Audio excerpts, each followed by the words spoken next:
Homeopathy மருத்துவம். இன்று நாம் பார்க்க போவது தாம்பூலம் தரித்தல்.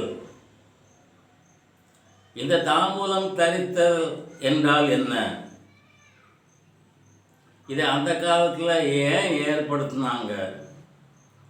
அதனால் என்னென்ன நோய்கள்லாம் நீங்கிச்சு அப்படின்னு பார்ப்போம். நீங்கள் தாம்பூலம் தரித்தால் சுகர் கண்ட்ரோலில் இருக்கும், ப்ரெஷர் கண்ட்ரோலில் இருக்கும், கொலஸ்ட்ரால் கண்ட்ரோலில் இருக்கும். இன்னும் நிறைய வியாதிகளை போக்கக்கூடிய நிலை இருந்தது. ஏனென்றால் தாம்பூலம் தரிப்பது என்பது சாப்பாட்டுக்கு பின்னால் நாம் செய்வது. ஒவ்வொரு சாப்பாட்டுக்கு பின்னாலேயும் தாம்பூலம்னா அந்த வெற்றிலை போடுறாங்கல்ல, அதுதான். அது சரித்தமையானால் ஜீரண சக்தியை ஒழுங்குபடுத்தும், கொலஸ்ட்ராலை பிரிக்கும், சுகரை கரெக்ட் பண்ணும். இன்னும் இதனால் ஏற்படக்கூடிய ப்ரெஷர், அல்சர் இதெல்லாம் சுகமாகும். இதோட கிட்னியும் பாதுகாக்கும். இந்த அருமையான காரியத்தை நாம் செய்யாமல் பல காரணங்களால் விட்டோம். இந்த தாம்பூலத்தில் என்னென்ன சேருது, என்னென்ன சேரணும்?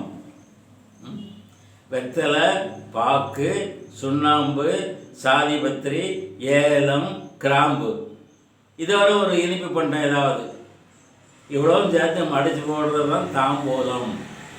இதை மக்களை செய்ய வைப்பதற்காக சினிமாவில் புகுத்தினார்கள்.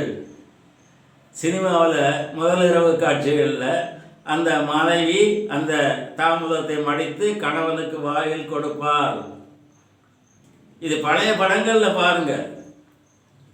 அதற்கடுத்த தங்கவேல் கூட ஒரு பாட்டு பாடியிருப்பார். போடு வெற்றிலை, பாக்கு, சுண்ணாம்பு, பத்திரி, ஏலம், கராம்பு, என் ராசாத்தி உண்மையிலே ஆசையாகுதே. நீ இப்படி போட்டு வந்தீங்கன்னா உனக்கு நல்ல உணர்ச்சி இருக்கும், குடும்பத்தில் ஒரு பாசம் இருக்கும் அப்படிங்கிறத எடுத்து காட்டுவதாக தங்கவேல் அன்று பாடிய பாட்டு. போடு வெற்றிலை, பாக்கு, சுண்ணாம்பு, பத்திரிக்கை, ஏலம், கராம்பு, என் ராசாத்தி உண்மையிலே ஆசையாகுதே. இதான் அவர் பாட்டு.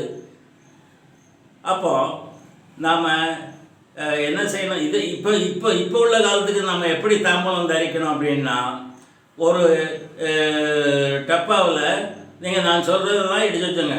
வெத்தலை வேண்டாம், வெத்தலை அப்பப்போ வாங்கிக்கலாம். பாக்கு, சுண்ணாம்பு, ஏலம், கிராம்பு, ஜாதிபத்திரி, கிராம்பு எல்லாமே சேர்த்து வச்சுக்கோங்க.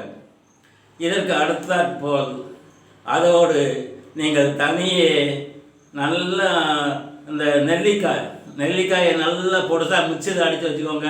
அதோட தேனும் கலந்து அதை பத்திரமா வச்சுக்கோங்க.